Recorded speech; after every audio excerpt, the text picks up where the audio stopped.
Recordemos, solo para entrar dentro de la perspectiva, que el género constituye ese conjunto de rasgos que se asignan a hombres y mujeres en una sociedad, pero que son adquiridos dentro del proceso de socialización, el modo de ser hombre y el modo de ser mujer.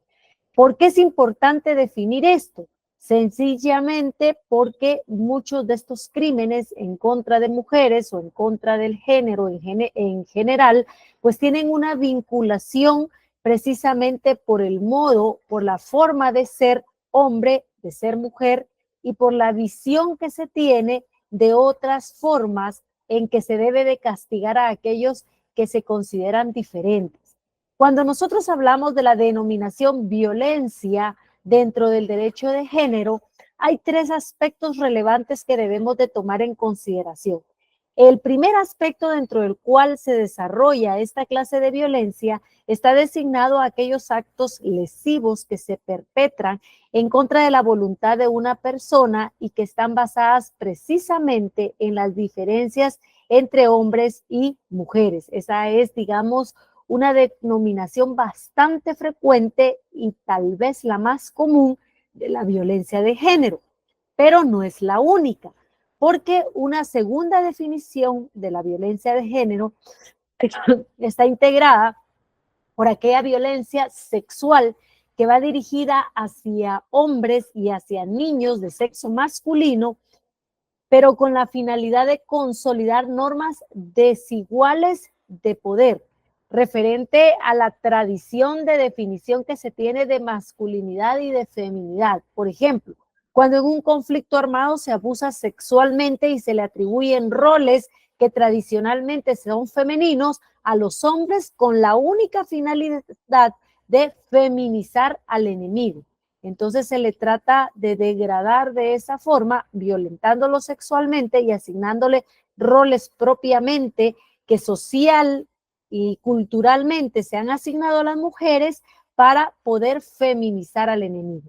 Y una tercera forma de violencia de género lo constituye aquella violencia que va dirigida a la población LGBTI queer y que tiene como finalidad el deseo de castigar a aquellos que están desafiando las normas tradicionales de género. Es decir, cuando salen de lo tradicional y del binomio mujer y hombre y se trata de buscar una preferencia diferente, pues entonces se busca castigar porque esas personas están desafiando las leyes naturales de lo que conocemos o de lo que debemos entender como hombre y mujer. Los derechos humanos de las mujeres, específicamente la ONU, el 20 de diciembre de 1993, en la Asamblea General de las Naciones Unidas, utiliza el término violencia de género o violencia en contra de las mujeres en su declaración. Y de ahí en adelante, entonces, hemos encontrado que internacionalmente se le ha utilizado este término, aunque ya desde las épocas de los 90 nosotros veíamos o podíamos estudiar para los que son un poquito más jovencitos, esos movimientos de mujeres que demandaban una reconceptualización de los derechos fundamentales para que se tuvieran en cuenta esas diferencias que precisamente se deben de considerar en el momento en el que se van a regular temas de tanta relevancia como lo son los derechos humanos. Y entonces nosotros encontramos que cuando hablamos del término de género, que vamos a hacerlo como introducción antes de hablar de la forma en que vamos a investigar el feminicidio en particular, nosotros encontramos que para analizarlo es indispensable tres aspectos. Número uno, tomar conciencia de la subordinación que históricamente ha tenido el sexo femenino. Número dos, tratar de identificar los sexismos, que recordaremos ahorita en un momentito qué es lo que entendemos por sexismos. Y por supuesto, identificar el modelo ideal de mujer y tratar de eliminar esa insensibilidad de género. ¿Qué son los sexismos y cómo se manifiestan? Esos sexismos no son más que formas de discriminación sexual o de discriminación de género y que son prejuicios basados en el sexo o en el género, que promueven actitudes, formas, estereotipos de roles que tienen únicamente pues la costumbre o la tradición socialmente y culturalmente aceptada. No tienen absolutamente ninguna base científica. Decir, por ejemplo, que a las mujeres les corresponden las tareas del hogar y que a los hombres les corresponde ser los proveedores, vienen a marcar diferencias social y culturalmente aceptadas durante mucho tiempo. De esa cuenta, nosotros debemos entender que existen diferentes formas en que se manifiesta, por ejemplo, el androcentrismo, el familismo, el doble parámetro, el dicotomismo sexual, la sobregeneralización, que son conceptos que se van marcando y que ponen de manifiesto esas diferencias que social y culturalmente hemos dado por ciertas y hemos ido aceptando. Pero esto se puede vencer y se vence a través de la educación, a través de revisar esos códigos en que nos hemos conducido durante la historia. Reconocer que los varones también sufren cuando se marcan esas diferencias. Lo que pasa es que a veces no se visibilizan esas discriminaciones que también los hombres sufren cuando se hace esas diferenciaciones de roles.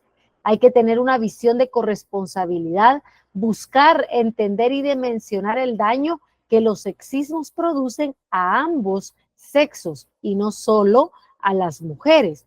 Entender cómo funciona la violencia de género nos invita a nosotros a inmiscuirnos dentro de lo que algunos expertos han llamado el violentómetro y cómo va en escalada la violencia, cómo un insulto, una broma hiriente, continúa con violencia psicológica, con violencia física, violencia sexual, hasta la forma más grave de manifestación de la violencia de género que lo constituye el feminicidio o femicidio, como se conoce en Guatemala.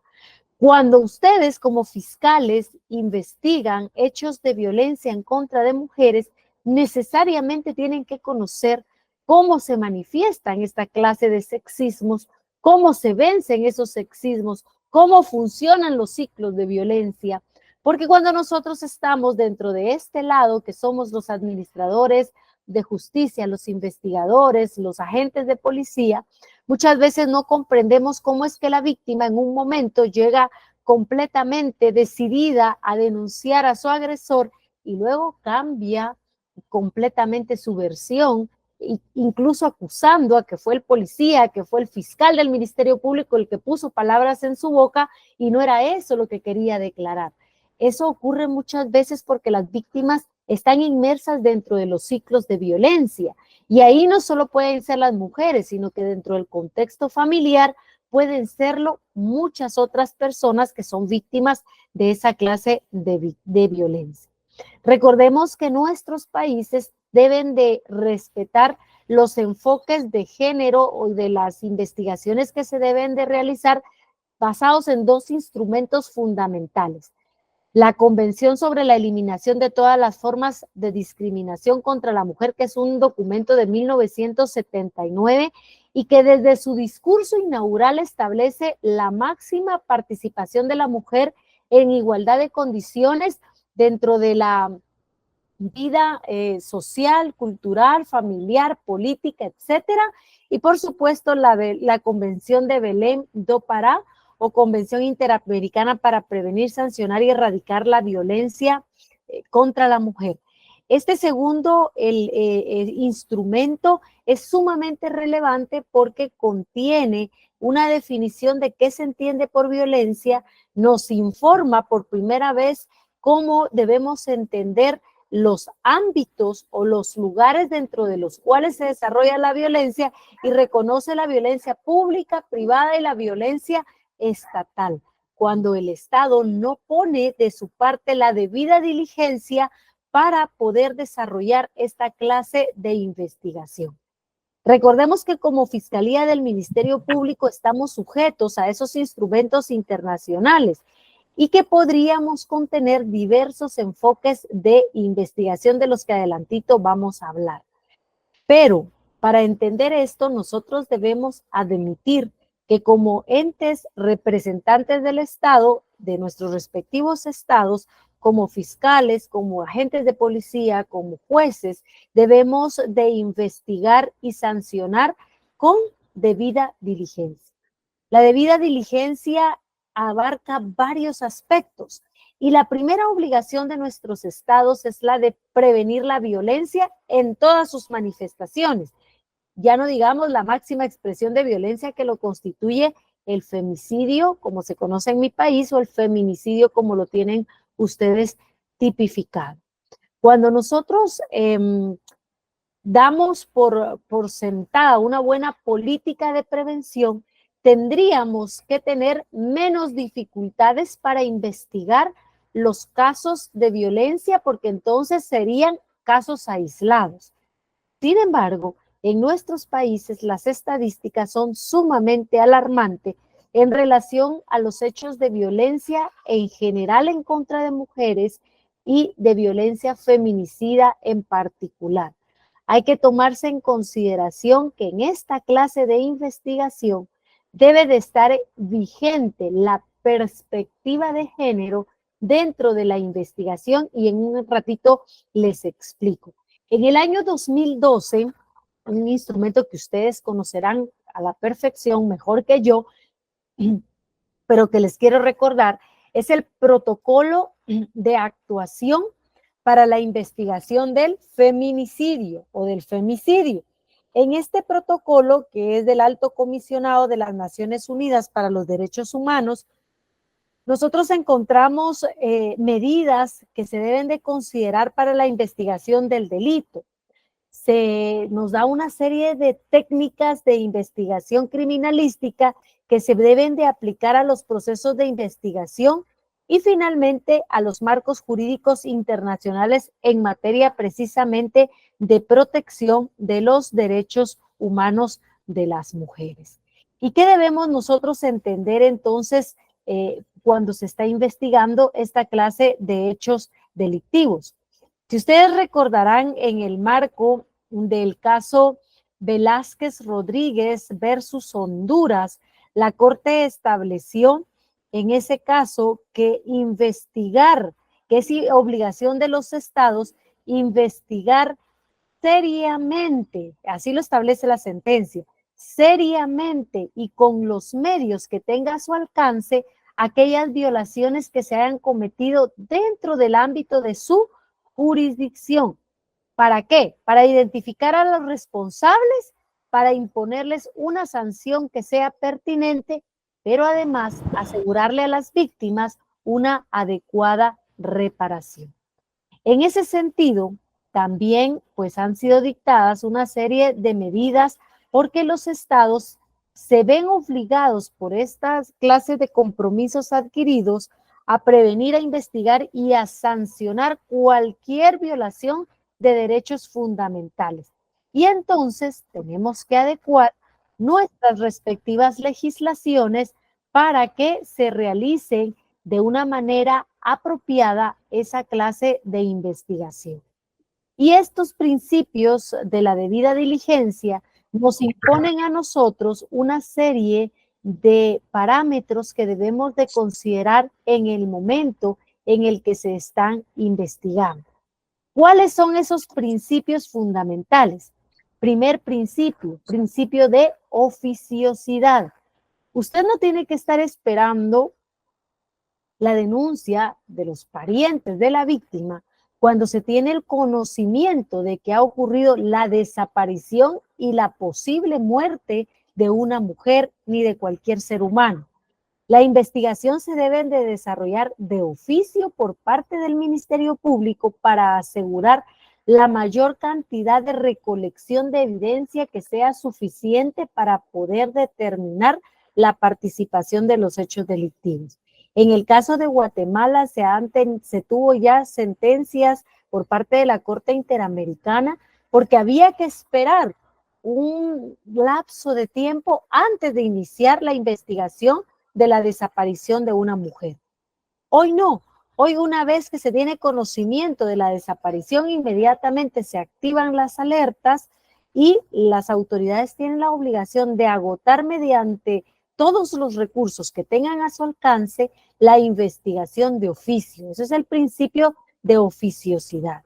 Pero hay otros principios, el principio de oportunidad, a través del cual una investigación debe ser iniciada de manera inmediata y de llevarse a cabo en un plazo razonable, pero además debe de ser propositiva. Cuando se habla que se debe de iniciar de manera inmediata, significa que no hay que esperar ni 72 horas, ni 24 horas, ni 6 horas, sino que inmediatamente que tenemos conocimiento a través de cualquier vía, incluidos los medios de comunicación, de la desaparición de una víctima, y tenemos la obligación de iniciar esa investigación para poder determinar el paradero de la misma. También debe de ser propositiva, es decir, una investigación no puede ser pasiva. No basta con decir, bueno, pues vamos a levantar la alerta y es todo lo que voy a hacer. No, debe de empezarse con las averiguaciones lo más pronto posible. Y da lugar también al tercer principio, que es el principio de competencia. La competencia establece que para investigar esta clase de hechos delictivos se debe de realizar de una manera rigurosa por profesionales que sean competentes y empleando mecanismos apropiados para investigar esa clase de hechos delictivos. De tal cuenta que yo no voy a ser como investigador conforme nada más de levantar una serie de actas ministeriales y con eso dar por agotado. Yo tengo que utilizar todos los mecanismos a mi alcance con los profesionales más altamente calificados en investigación, en recolección de evidencia, en manejo de escena del crimen, para poder investigar esta clase de hechos delictivos que están catalogados como violaciones graves a los derechos más fundamentales. Hay un aspecto relevante, recordemos que hay varios ámbitos dentro de los cuales podrían estar ocurriendo estas muertes, que son el ámbito privado, el ámbito público, pero también el ámbito estatal. Y entonces debemos asegurar que nuestros estados dentro de la investigación tienen independencia y tienen imparcialidad. En el caso Gómez Palomino versus Perú, también la Corte en la sentencia, en el párrafo 80 de esa sentencia, se estableció que la investigación debe ser independiente e imparcial y que esa imparcialidad se extiende a cada una de las etapas del proceso. No es solo que aquel que va a juzgar sea imparcial, sino usted, Ministerio Público, que va a investigar, también tiene que tener asegurada su independencia en la investigación.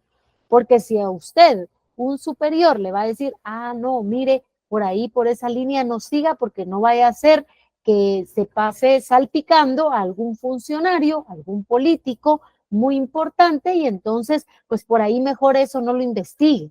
Si usted no tiene la capacidad de tener una investigación de esa naturaleza, su investigación podría estar alterando un fundamental principio de la debida diligencia que lo constituye la independencia e imparcialidad de las autoridades investigadoras. Tenemos que tener la capacidad de resguardar la escena del crimen.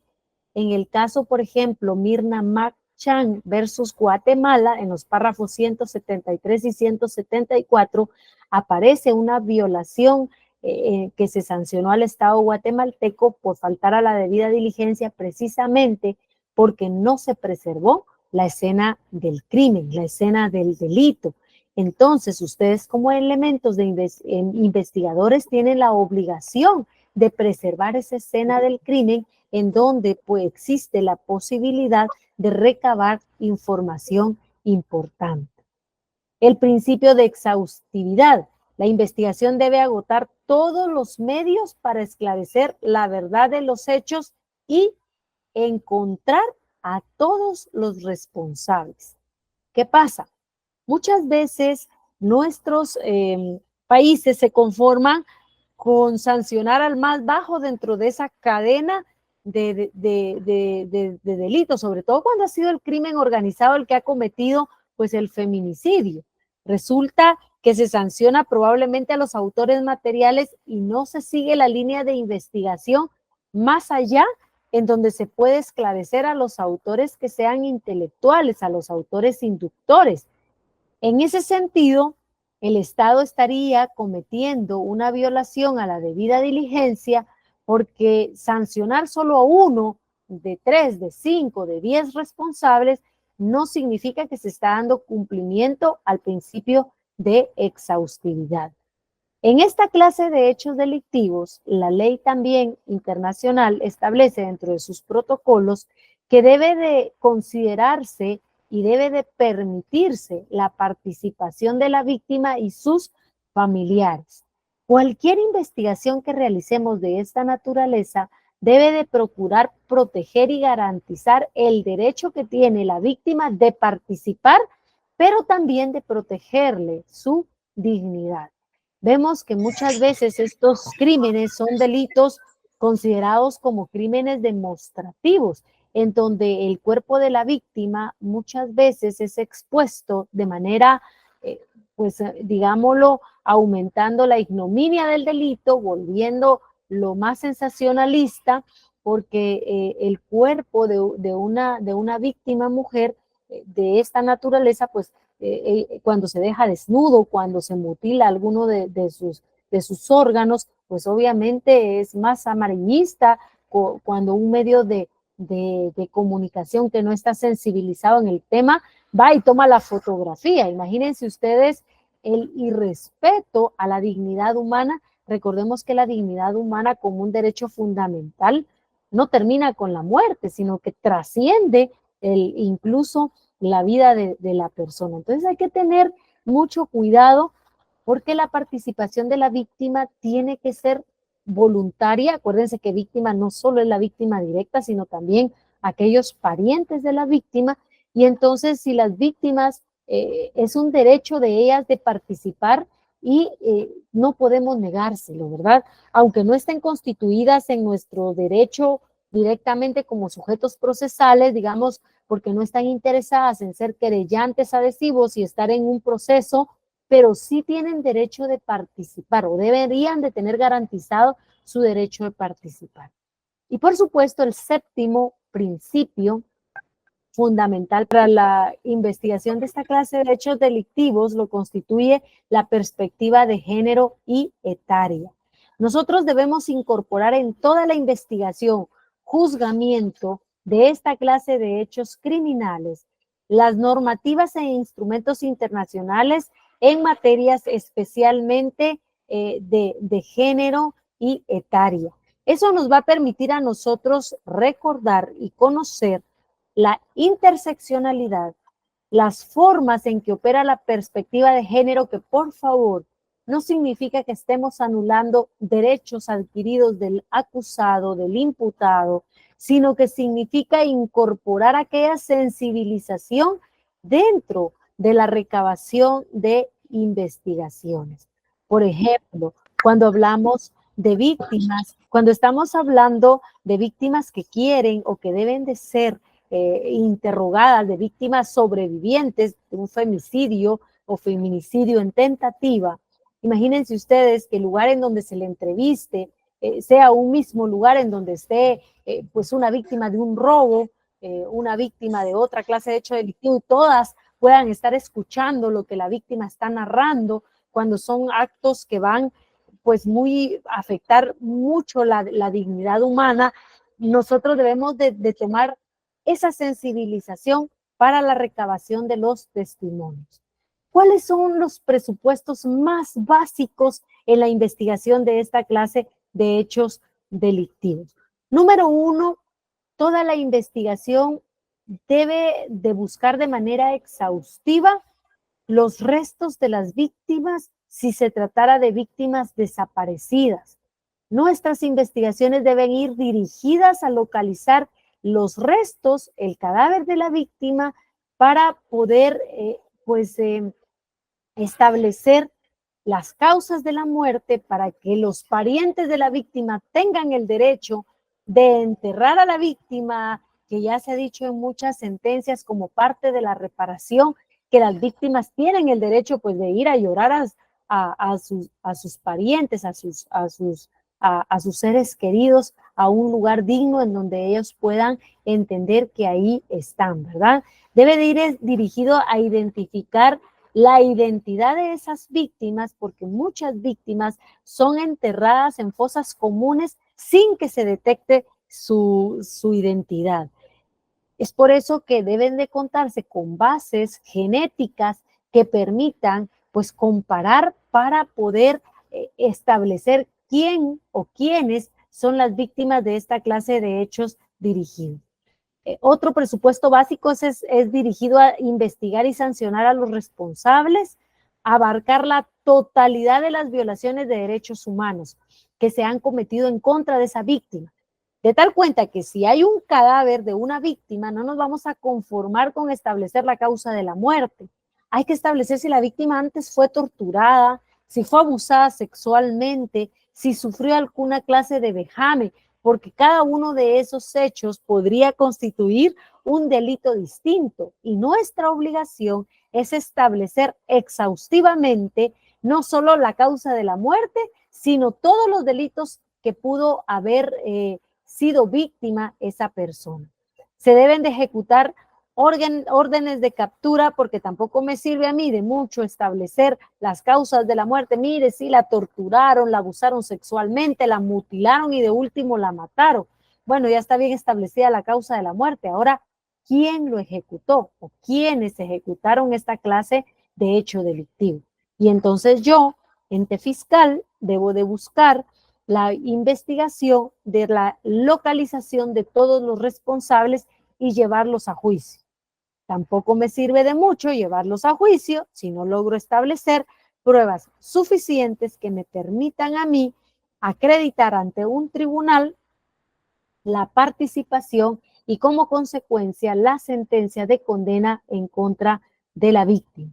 Para eso yo tengo que utilizar todos los mecanismos a mi alcance con expertos, con peritos, que van desde el recabar el primer contacto que se tiene con la escena del crimen, con el cadáver, con todos los instrumentos que sean útiles para establecer la averiguación de la verdad, hasta el momento en el que se lleve a juicio y se logre una sentencia de condena. ¿Qué otra cosa ocurre? Se logra una condena, pero no se ha asegurado el cumplimiento de la misma. Resulta que la persona responsable o los responsables son culpables, son encontrados responsables, pero se dan a la fuga o no se logra el cumplimiento de la sanción que se ha impuesto. Vean cómo es importante establecer desde un inicio el protocolo que se debe de seguir, no solo de investigación, sino de juzgamiento y de sanción y de ejecución de la pena que se ha impuesto. Y además debemos asegurar que las víctimas sobrevivientes tengan una reparación que sea digna y adecuada para poder tratar de restablecer el proyecto de vida de aquellas que sean víctimas sobrevivientes o de restablecer la memoria de aquellas víctimas que no sean sobrevivientes. ¿Qué condiciones son, digamos, necesarias para preservar la integridad de la prueba? Cuando nosotros acudimos como Ministerio Público a una escena del crimen de esta clase de hechos delictivos, se debe de asegurar proteger adecuadamente la escena, asistir o llegar con profesionales competentes para recabar los elementos que sean necesarios y suficientes. Fíjense que estamos ante formas probablemente particulares de comisión de los hechos delictivos, porque no todos los feminicidios se cometen de la misma forma. Todo dependerá de las características del feminicida, que no es un tipo homogéneo, o sea, no todos tienen las mismas características, sino que existe una gran cantidad de características. Yo quisiera decirles, miren, el feminicida es un tipo agresivo, es un tipo que se le nota solo de verlo, que da muestras de su agresividad, pero no, hay ciudadanos que son considerados por la comunidad sumamente honorables y que han cometido crímenes atroces y que por eso cuesta más juzgarlos y encontrar los responsables por la pantalla que han utilizado para ocultar esta clase de hechos delictivos. Entonces, hay que cuidar cómo recabar las pruebas in situ, recabar la información que sea relevante. Imaginemos nosotros que acudimos a una escena del crimen en donde ocurrió la posible muerte de una víctima y vemos dentro de las pertenencias de la víctima, pues simplemente colgado un cinturón, un cincho, de los que usamos y decimos nosotros, bueno, ¿para qué me voy a llevar este instrumento? Y luego el forense nos dice, mire, la víctima murió probablemente ahorcada por un utensilio tal y tal. Y yo no consideré relevante ese instrumento porque dije, este es de uso común, esto no me sirve dentro de la escena y estoy dejando el instrumento del delito. Entonces yo tengo que tener como esa perspectiva, esa visión para encontrar que en un instrumento que podría ser meramente común, podría ser utilizado incluso como un arma delictiva, como un instrumento del delito. Entonces, cuando nosotros analizamos algunas sentencias de la Corte Interamericana, descubrimos que se han considerado como negligencias en la investigación de casos de violaciones graves a derechos humanos como el feminicidio, el hecho de que no se recabe, por ejemplo, el contenido de lo que las víctimas puedan tener en las uñas. Recuerden que hay lesiones defensivas en donde podríamos obtener nosotros el material para luego tener una comparación genética, no someter a los exámenes la ropa de la víctima, no examinar la escena del crimen con la presencia de sangre, cabellos, cualquier clase de huella, o no tener una base con qué compararla.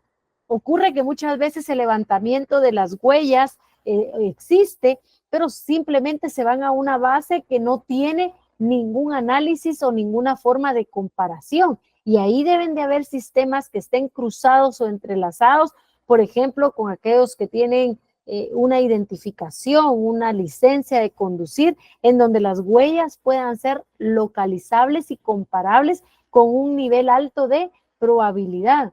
No realizar exámenes en el cuerpo de la víctima para determinar abusos sexuales, no especificar el lugar, circunstancia y hallazgo de las armas, una manipulación inadecuada de un arma que haga inútil, que por ejemplo los agentes de policía cuando acuden a la escena probablemente por un descuido ponen ellos sus huellas en esa arma y eso pues hace muy difícil porque ya es una prueba que se ha contaminado.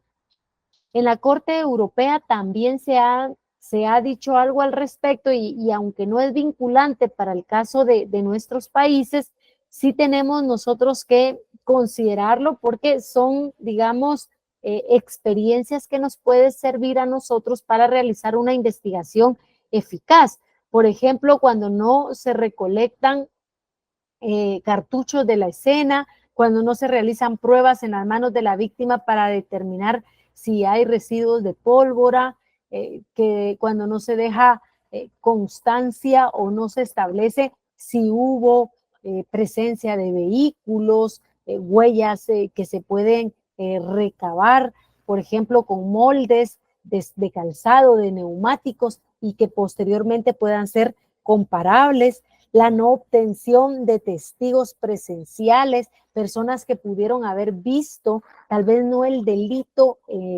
concretamente, pero sí actos anteriores o posteriores a ese hecho criminal que nos pueda dar prueba indiciaria en la forma en que el hecho criminal fue cometido. Todos estos son aspectos relevantes y son cosas que debemos de tomar en consideración cuando estamos investigando casos de femicidio. Los investigadores deben de cuidar cómo van a realizar esa clase de investigación. Ustedes como investigadores del Ministerio Público saben bien que no es lo mismo investigar en una escena a campo abierto que una escena cerrada, que no es lo mismo que nosotros podamos investigar en un vehículo que en un edificio. En el protocolo de Estambul se establece que deben de tomarse, dice el protocolo de Estambul, fotografías a color de la escena para luego recrearla en el juicio. Y eso es sumamente relevante porque acuérdense que aquel que va a juzgar o aquellos que van a juzgar no tienen esa oportunidad de los investigadores de asistir al lugar en donde ocurrió el hecho delictivo. Entonces nosotros debemos de tratar de trasladárselo lo más, digamos, cerca de la realidad posible. Debemos de utilizar esas cintas métricas, ese testigo métrico, para ir estableciendo la forma en que los delitos, en que los instrumentos son localizados. Eso es sumamente entonces relevante dentro de cualquier acto de investigación. Me voy apurando porque me quedan pocos minutos, pero vamos a hablar propiamente de del delito de feminicidio.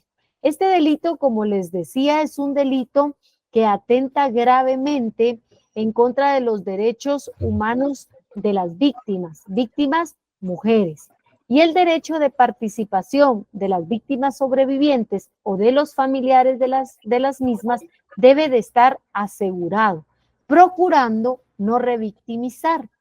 Las víctimas en esta clase de hechos delictivos deben de ser tratadas con el máximo respeto a su dignidad para evitar precisamente un contacto con su agresor que le provocaría una revictimización que muchas veces tiene secuelas tan graves como la victimización primaria. Entonces, en los casos estos debemos de ser cuidadosos de garantizar la dignidad de las víctimas. Aunque les reitero, no existe un perfil homogéneo del agresor feminicida, sí hay algunas características que podríamos considerar generales y comunes. El control que les gusta tener sobre las víctimas, la cosificación, las víctimas para un agresor de feminicida casi siempre pues no tiene ningún valor como ser humano, como persona, sino que no es más que una cosa que le permite satisfacer sus necesidades, un objeto de posesión, y casi siempre el feminicidio se va a cometer como un delito de acto demostrativo.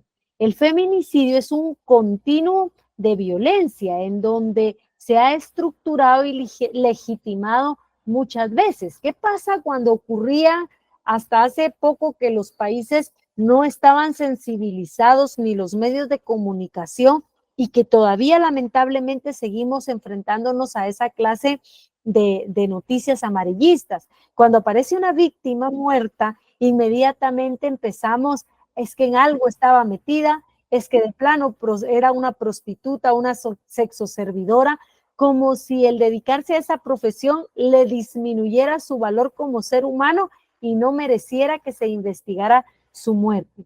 La dimensión jurídica del feminicidio nos ha hecho a nuestros países avanzar de tal manera que existen propiamente tipos penales catalogados como feminicidio o, como en el caso de Guatemala, que se denomina femicidio. Los bienes jurídicos tutelados en esta clase de hechos delictivos ya no son solo la vida, porque antes se consideraba la vida como el único bien jurídico que se tutelaba. Hoy los expertos dicen, mire, el feminicidio es un delito pluriofensivo, porque afecta la igualdad, afecta la dignidad de la persona, la no discriminación, el libre desarrollo de su personalidad, entre otros. Entonces nos encontramos ante un crimen pluriofensivo. Es un homicidio que se considera calificado o cualificado, en donde se ataca a la víctima por el hecho de pertenecer a un grupo determinado, en el caso específico que estamos hablando de las mujeres. Siempre va a ser un tipo doloso. No podemos encontrar un feminicidio culposo, sino que son delitos demostrativos. Y existen muchas cantidades de feminicidios o de femicidios, por ejemplo, el íntimo, el no íntimo, el familiar, el de por conexión, por prostitución, el sistemático, el sexual sistémico, el cometido por crimen organizado, el transfóbico, el esfóbico, el racista. Y entonces nos damos cuenta que existen diversas condiciones de vulnerabilidad. Cuando hablamos, por ejemplo, de una mujer migrante, podría estar incluido el elemento racial. Si además por su condición de migrante es una mujer excesivamente pobre, hay otra condición de vulnerabilidad, además del hecho de ser una mujer. Entonces ahí hay una interseccionalidad que no debe de ser invisibilizada por el investigador ni por el juzgador en el momento en el que se dicta una sentencia de esta naturaleza. ¿En qué se diferencia con otros homicidios, con un homicidio común? Se diferencia en el dolo específico. Aquí se tiene la intencionalidad de matar y de cometer el crimen precisamente por la condición que tiene esa víctima. ¿Cuáles son las actuaciones de investigación? Investigaciones de oficio, que es la de la que hablábamos precisamente al inicio de esta charla, las investigaciones en el lugar, las actuaciones en casos de flagrancia y las actuaciones sobre los objetos incautados. Son 4 formas de actuaciones de investigación que no se excluyen, sino que se deben de complementar. Imaginemos que encontramos a un feminicida en el lugar y entonces tenemos que investigarlo también las huellas o vestigios que él pueda tener dentro de su cuerpo, dentro de su vestimenta y que nos puedan dar indicios de haber cometido dentro de los marcos propiamente de las relaciones desiguales de poder ese crimen demostrativo. Recordemos, para ir terminando, que el feminicidio tiene un impacto familiar, un impacto social. Se destruye de una forma brutal el entorno familiar de la víctima. La víctima era una mamá, era una esposa, era una hija, y automáticamente se está destruyendo ese entorno. Hay una grave alteración del desarrollo normal de los hijos, de las hijas, de la propia familia, de la comunidad, porque pues hay hijos que quedan huérfanos y si el feminicida es la pareja, imagínense, además el papá en prisión, nos vamos a encontrar con niños o adolescentes abandonados a su suerte. Hay también daños graves, severos, permanentes e irreversibles cuando los hijos e hijas han presenciado esa clase de crímenes. Es muy difícil que logren superar esos ataques que ellos han visto y por supuesto existe un riesgo de una perpetuación de un modelo de violencia. Ante todo cuando existe esa sensación de impunidad en donde el delincuente pues actúa a sus anchas, nos encontramos ante una sensación de inseguridad, mujeres que ya no quieren salir a cierta hora de la noche de su casa y que tienen necesidad de hacerlo porque muchas veces su jornada empieza en horas de la noche, su jornada de trabajo, y ya no quieren hacerlo por el temor a que les ocurra algo. Estas son algunas de las consecuencias que produce esta clase de hecho delictivo. Muchísimas gracias, he rebasado un poquito los minutos que me dieron y pues quedo a su disposición para alguna clase de comentario o de duda que ustedes quieran que conversemos. Otra vez, muchas gracias por el favor de su atención, que Dios me los bendiga y gracias por esa invitación. Muchas gracias, doctora, por su interesante y magnífica exposición. Finalizada la presentación de nuestra ponente, tenemos inicio a la ronda de preguntas. Doctora, tengo algunas consultas que nos han hecho llegar de manera interna y también algunos usuarios que han levantado la mano, que me gustaría, por favor, que pueda resolver sus consultas. Claro que sí. Usted lleva el orden, yo con mucho gusto estoy aquí para servirles. Sí, gracias. Registro que el doctor Campana tiene la mano levantada. Doctor Campana, ¿desea realizar su consulta directamente? Sí, muchas gracias, David. Doctora, agradeciendo y felicitándole por la excelente ponencia de este tema tan controversial como es el feminicidio en Perú, feminicidio en Guatemala. Muy brevemente quisiera comentarle que aquí tenemos algunos problemas para tipificar el delito. Nuestra ley marco y el Código Penal, cuando tipifica el delito de feminicidio, señala que es dar a una muerte por su condición de tal. Y este tema ha sido bastante controversial porque hay una corriente que afirma que dar muerte a una mujer por su condición de tal es por aspectos o por cuestiones misóginas. La Corte Suprema últimamente, bueno, hace como 2 años se ha explicado un poco qué debemos entender por dar muerte a una mujer por su condición de tal, y ha explicado que es darle muerte o castigarla de esa manera por no cumplir un estereotipo de género o por negarse a cumplirlo o por resistirse a cumplirlo. Claro. Entonces, no sé cómo es que en Guatemala se trata este tema, pero constantemente hay un debate muy abierto acá en Perú respecto, sobre todo en el ámbito penal, respecto a esta situación. La mujer se le puede dar muerte por motivos misóginos y eso es femicidio, o es que aplicamos las normas, incluso las sentencias internacionales que hablan sobre el incumplimiento o la negarse a la imposición de un estereotipo de género. Gracias, doctora, por la respuesta.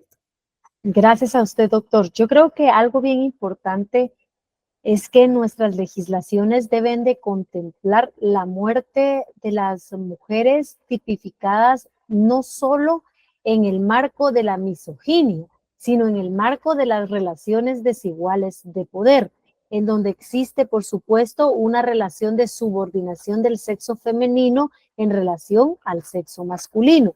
En el caso de Guatemala, la misoginia es solo una de las formas específicas en que se puede manifestar el femicidio, pero existen otras formas, ¿verdad? Por ejemplo, cuando se realizan para ritos, cuando se realizan en el marco de establecer o restablecer una relación de convivencia, de noviazgo, etcétera, pues es otro elemento porque se está visibilizando esa relación desigual en donde el varón trata de imponer su voluntad sin tomar en consideración la voluntad de la víctima. Entonces el delito, en el caso de Guatemala, sí está ampliamente definido con varios de los aspectos que ahí se establece. Creo que debería Perú reexaminar la tipificación de esta clase de hecho delictivo para dar cumplimiento estricto a lo que establecen los convenios internacionales, porque lo que también es cierto es que en materia de derecho penal hay un principio base que es el principio de legalidad y que no podemos obviar. Y entonces, si el tipo no lo permite, nosotros no podemos crear por analogía pues figuras delictivas. Sin embargo, para que Perú le dé realmente respeto y cumplimiento a los marcos a los que se ha comprometido de manera internacional, sí debe de tener una correcta tipificación del delito, incluyendo no solo las relaciones misóginas, sino cualquier otra relación que pueda dar lugar a la comisión de este hecho delictivo. De manera interna me hicieron llegar una pregunta, la cual se lee así. Desde su experiencia, ¿cómo se ha visto superada el principio de imparcialidad en los casos donde el superior tiene otra opinión y ante su inconformidad no firma las disposiciones? Creo que es un aspecto muy difícil porque, bueno, la investigación pues tiene parámetros y líneas que deben de seguirse a través de instrucciones. Pero cuando el superior jerárquico está guiando hacia una línea de investigación, la imparcialidad del investigador sí se ve gravemente afectada. Recordemos que una investigación adecuada no se agota en una sola hipótesis. En un primer momento, la diversidad de hipótesis que pudieran dar lugar al establecimiento de la averiguación de la verdad, la que nos va a permitir con objetividad investigar. Ahora, para el superior jerárquico, el problema no es el que tiene el mayor problema, sino aquel que tiene que seguir la directriz de su superior jerárquico. Yo me imagino que en Perú deben de tener normas de apartamiento que se pueden seguir cuando pues se está vulnerando alguna clase de derecho fundamental para no seguirse una línea de investigación adecuada. Y esto lo tienen que tener absolutamente todas las normativas internas del Ministerio Público para asegurar en realidad una imparcialidad y como consecuencia la debida diligencia dentro de la investigación. El investigador no puede estar atado de manos, lo que sí tiene que tener son normas o directrices de investigación, pero no puede limitársele dentro de seguir una hipótesis que sea por lo menos viable o probable, que nos guíe hacia una investigación eficaz de qué fue lo que ocurrió. Esto nos lo debe dar la normativa interna, tanto ordinaria como las directrices de carácter reglamentario que tengamos para regular el tema. En el caso de Guatemala, existe dentro de la ley orgánica del Ministerio Público los procedimientos a seguir en caso de alguna incompatibilidad. Muchas gracias, doctora. Nuevamente agradecemos a la doctora Carol Vázquez por la ponencia que nos acaba de brindar. Muchas gracias, doctora.